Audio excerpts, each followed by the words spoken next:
Ash County Oral History Project, an interview with Martha Harmon. Interviewer Carlos Weaver. November the 6th, 1980. Now, Mrs.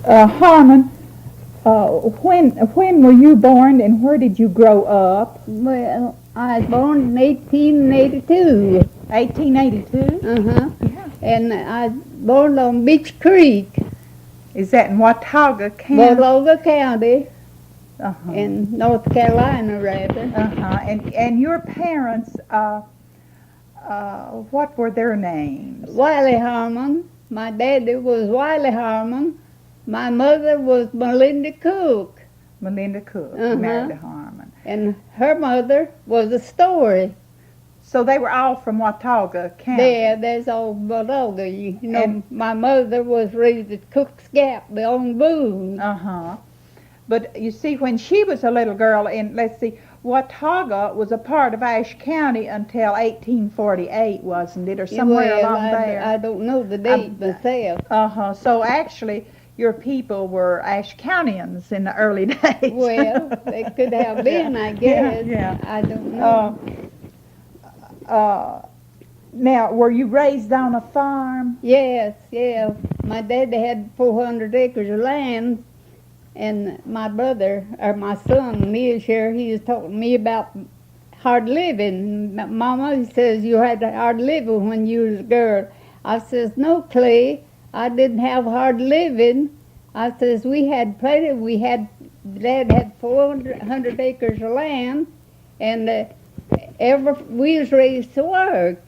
And we planted everything that we wanted to use, but that go on the farm, we raised it. We had sheep, hogs, cattle, bees, and we had all kinds of vegetables. And we every fellow had to work, but I told him, I says, I don't know nothing about hard living, but I know all about hard work. You lived good, but you had to work for it, huh? Yeah, we worked for it, but we had plenty. We never suffered for anything to eat. He had a big orchard. We had plenty of apples, plums, peaches, anything we wanted to eat, we had it. Couldn't hardly afford to live like that now, could we? I don't guess we could. But you see now, there's plenty of milk, butter, plenty of meat, plenty of seasoning, plenty of vegetables. We didn't have hard living, but we had hard work. Well, now, how many brothers and sisters did you have? Well, there was 12 of us. 12. 12, and they raised 9 children. Raised 6 boys and 3 girls. Did the others die when they were babies? Huh? Did the others die when... Two little girls died, and as a baby, a little boy, 8 years old, a tree fell on him and killed him when he was 8 years old. Was he out where they were cutting wood? Well, my boys, crowd of boys got out together and cutting old dead trees to see them fall, for sport, boys was. And this little boy's with them. Now the bigger boys, 2 bigger brothers, was cut the tree. Well, he got behind a little tree. He thought he'd be safer behind a bigger tree. He started running to the bigger tree. Well, when the tree fell, it broke off about middle ways, pitched right back, and as that little boy went to run from one tree to the other, and it just come back and struck him on the head and killed him dead. Oh, Yeah. my, what a sad time that Yeah, must have been. that was awful on others. I was 6 years old. He is just a year and a half older than me, and I was 6 years old. But I can remember all of that mighty well. Tell a name. And Name. What was his name? Avery Avery. Harmon. Oh, well, bless him. Those things, those times when there was a death in the family, you didn't send for the funeral director to come out. You had to take care of it yourself. Their didn't you? neighbors come in. My dad that day, Dad and Mother had they having a little revival at the church. Dad and Mother went to that. My oldest sister, she went. They took me and the baby. That was the youngest child. He was about 4 months old. Well, when the little boy got killed, they sent one of the older boys after my dad and mother to the church. I can remember that mighty well. And when he come, and the mother met him at the door, she saw him coming. She knew there's something matter. She run met him to the door, and he told her that Ava's already dead, but he says Ava's almost dead, but he wouldn't tell her, but he is already dead. I can remember her, she hadn't took up that baby. She never could get the baby wrapped up. She had the baby in her arms. She just grabbed the breast tail and just wrapped that baby up in it. And my older sister, she run grabbed the baby out of mother's arm. They got back home, had him, when we went in, they laid him out on the bed. And they hadn't even covered him up yet. His head was bursted and the blood was running out of his nose when I come in. That'll be something I'll recollect as long as I live. So, yes. Yeah. And Can't forget something like that, could you? yeah, you can't forget it. Because you had to get him a little coffin made, didn't you? Well, I can't remember who made the coffin, but the neighbors, at the church, when they found out, the preacher and all the members, nearly everyone, the house was full. They all gathered in. I can remember Preacher Stikes. He was the preacher from this county. He lived in Moldog at that time, but he was from this county. And I can remember him coming, and the church members, the house was full. They had plenty of help, I don't know can't remember who made the coffin, but I can remember all about the funeral and everything, all of that. And Dad bought him an awful pretty little hat just before he got killed. He was so proud of. He never had wore it. And I know one of my uncles, he got that little hat when they put him in the coffin, and for the clothes that he slipped it in the coffin. He said he never would do for Dad to see that little hat. And he slipped it in the coffin. And, I can remember all of that now. And the two little girls, that's all that they ever had in the family, in growing up. Mm-hmm. Well, now let's see. You said you were 6 years old when Avery died. Is that right? Yeah. So you're how old now? 90? 99. I'll be 99 in March. Oh my, 99 in March. Yeah. And so you that happened 90, soon be 93 years ago. Uh-huh. And you remember it just as plainly, don't you? Yeah, I remember it well. Things like that, they certainly stay with you. But I can remember them. Yeah. I talked to a man who had lost his mother when he was 5, and he said he never could stand the smell of varnish after that because it brought back remembering his mother. Casket. Uh-huh. Yeah. Mm-hmm. Yeah, my oldest brother, he made coffins for everybody in that whole country. Out of this wild cherry lumber, he'd varnish them, and have them so nice. He's an awful good carpenter. They call him, his name is John, they called him Coffin John Harmon. That was his name. There's about a half a dozen John Harmons. They had them all named, and his name was Coffin John Harmon. Coffin John. Yeah. Well, that would certainly stick with you. Now, am I right, this Land of Oz, is that built on your daddy's, No. is that near your daddy? Yeah, farm? My daddy lived down on Beach Creek, well, right back up in the mountains then. That's what we call it, Beach Mountain, man. Mm-hmm. And the North Pinnacles, I guess we could about see North Pinnacles from my daddy's farm. He just took up land along the creek. The better land was along the creek and back in the mountains. Back then the crops didn't grow good. And he just entered his land. He just kept entering by until he got 400 acres of land along that creek, and it all covered up in timber when he moved there, of course. But, he bought then some that cleared the land and went to clearing himself till we got plenty of land, to grow our crops on, keep our cattle and everything. Mm-hmm. And well, let's see, was your daddy in the Civil War? no, Your granddaddy, was he? He deserted. He wouldn't did. stay. They took him and he deserted. Your daddy did. Yeah.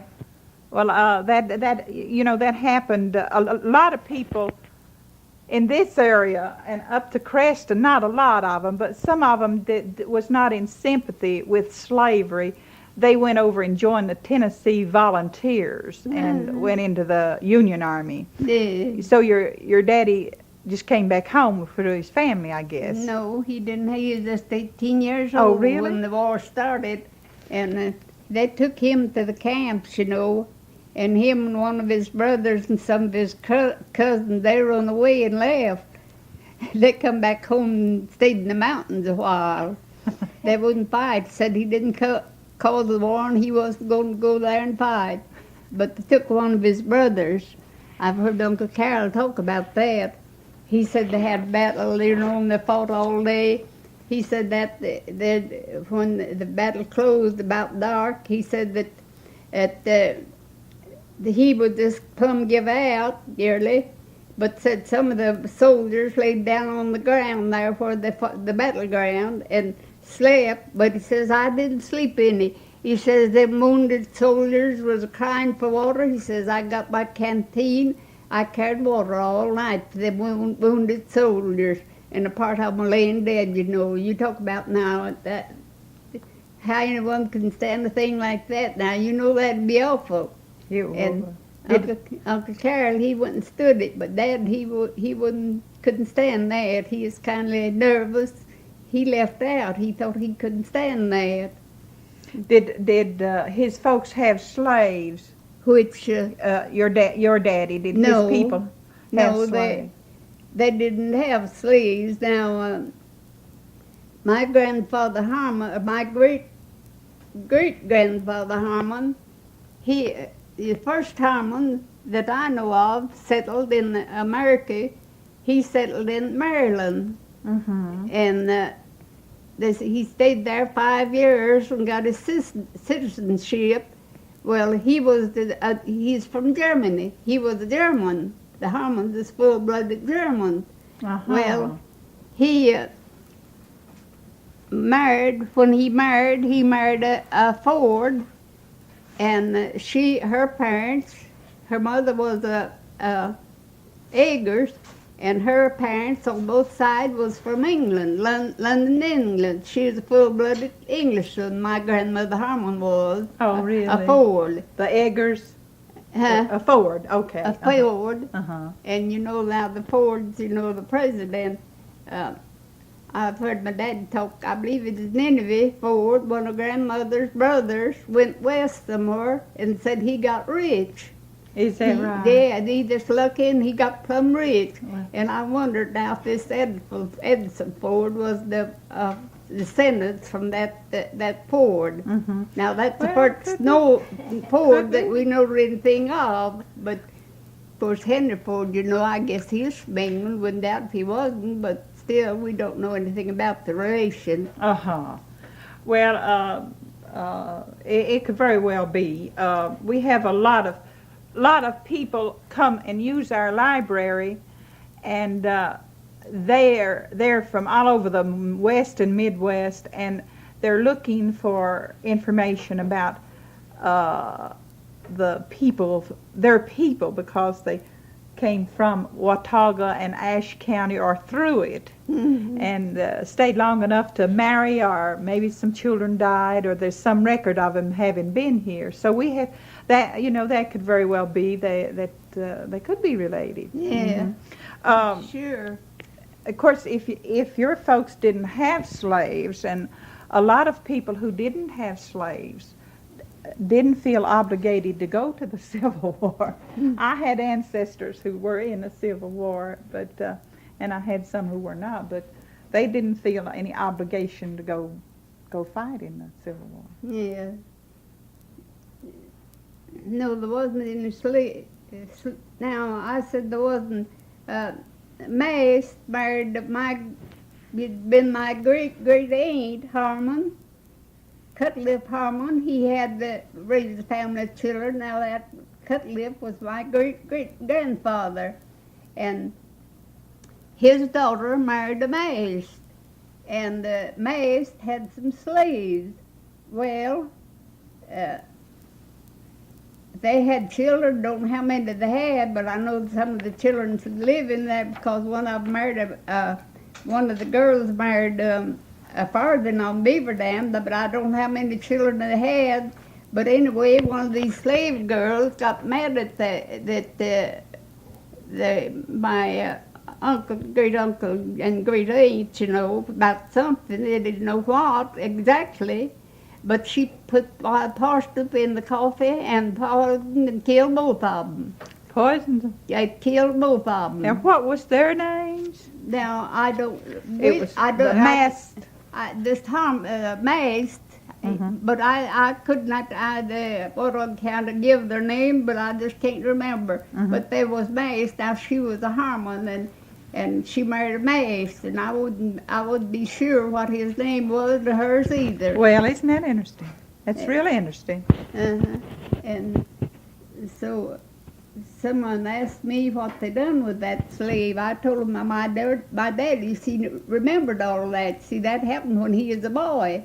And he remembered it all, and he told me about it, and I never did ask him what they done with the slave. But now what do you reckon they'd do with a slave and do a thing like that, poison her master? It's untelling. I never, somebody asked me about that, and I didn't know, and I never thought to ask my daddy, but my daddy was telling me all about it. And he said they was awful, some of the slaveholders was awful mean to them, but he said that those folks was awful good to the slaves. Well, and she just got mad at she just got mad over and flew up, the I guess. history said that he didn't know which it was, that she'd stole $20 in money, and they'd whipped her for that, and said she was in love with one of the nigger slave boys, and she expected them to sell him, and run him off down south at any time. She thought maybe by poisoning the old folks, it might save her boyfriend, from having to be sold. Right. They thought maybe that had something to do with it, but it's just guesswork. They didn't know. Nobody knew why she done that, but they knew she poisoned him, and that's all they knew. Well, now when you were a little girl growing up, and tell me what would a day in your life be like when you were a little girl and you were growing up? Give me an example, or kind of tell me what you would do throughout the day. Did you play or work? No, I had work to do. When did you start working? How old were you? I couldn't remember that. I can remember, my daddy keep 6 and 7 big cows. Well, it took a whole lot of work to milk those cows. Yeah. Well, every feller's big enough to go to the field and work. Why, they had to go to the field. They left us little children to help mother milk, drive cows in, and help mother milk. Well, when I was a little thing, could reach a towel's tit, I was milking, learned to milk. Yeah.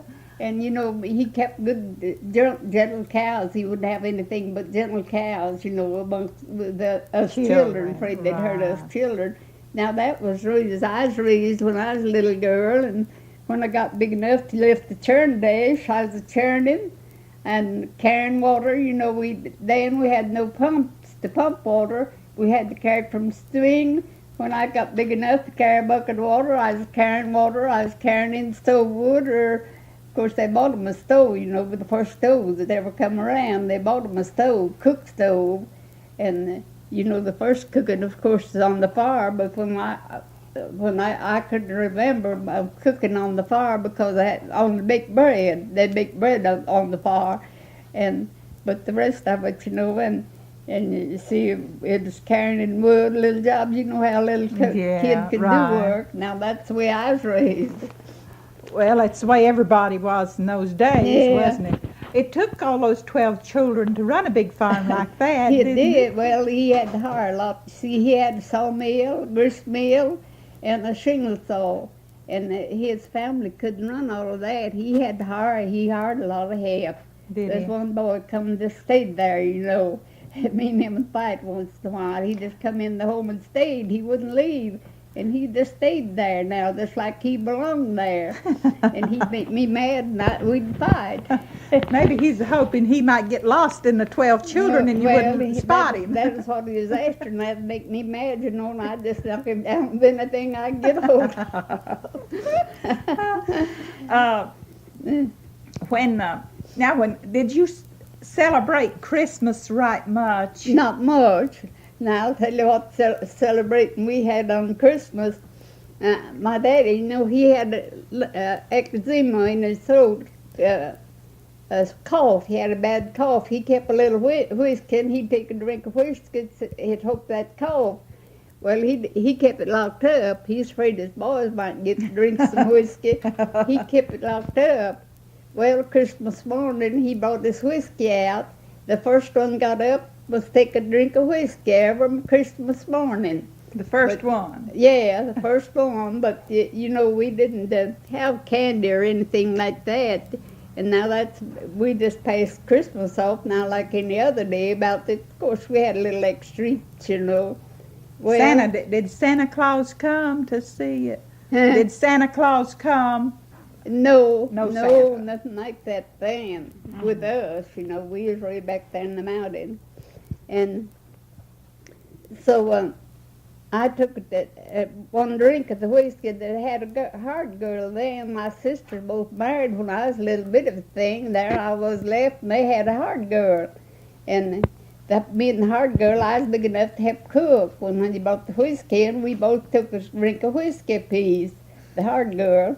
Well, my brother, he was married. He had been married long. Him and his wife was there. Well, he bought him some whiskey from Christmas, so we know nothing about it. Well, while we was getting breakfast, he come in with his whiskey, and he wanted to take some whiskey, and I says, Willie, I've got all the whiskey I want now. I set a teacup down, and he poured out about 2 drinks of whiskey in the teacup. Well, I got some honey and poured some water in that and sweetened it, you know. Me and the hard girl drunk that. Well, I went to the table and had honey for breakfast. And I eat honey, and the hard girl, she eat meat and gravy. It didn't hurt her. Well, all that honey and that sweet together, you know, that made me sick.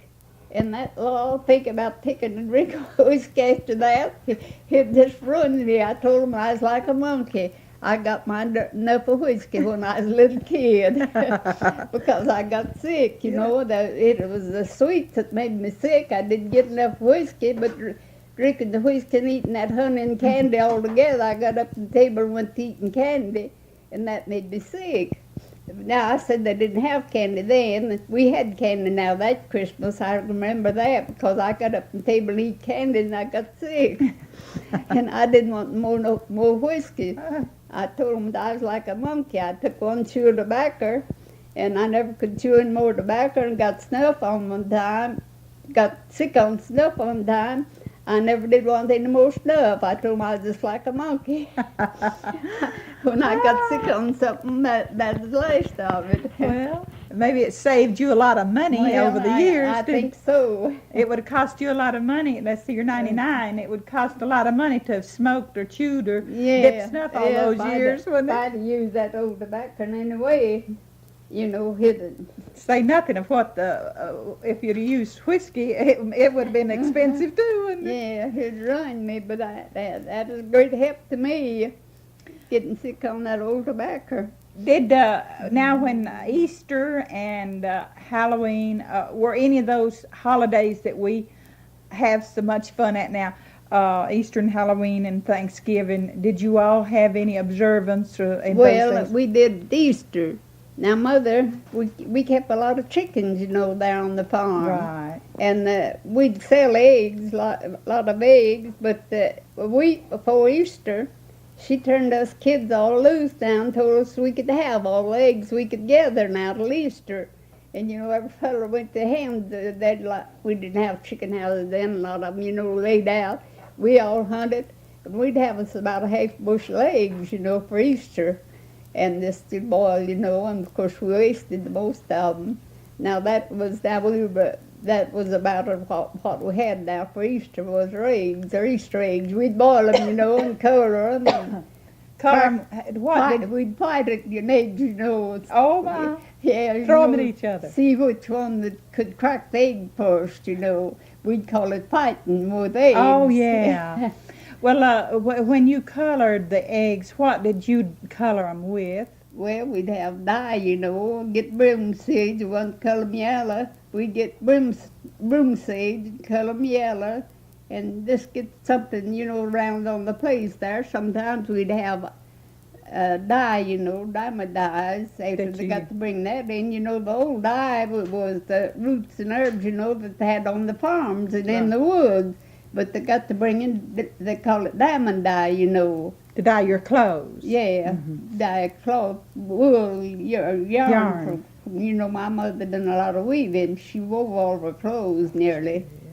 And so that was the way we colored eggs. You know, we color them different colors. And Did you ever use onion skins? I think maybe we used them sometime. We didn't use much. We just I've heard of onions. anything, you know, we could find, you know, that would color them good. It didn't make much difference. No, hickory bark makes off a pretty yellow color. Hickory bark. Yeah, It does. yeah, boil that, you know, hickory bark and put alum in it. It makes it off pretty yellow. It does. Yeah, Is that what they colored some of their yarns with too? Their wool. yeah, yeah. You see, they had the wool, the clothes, you know, they colored.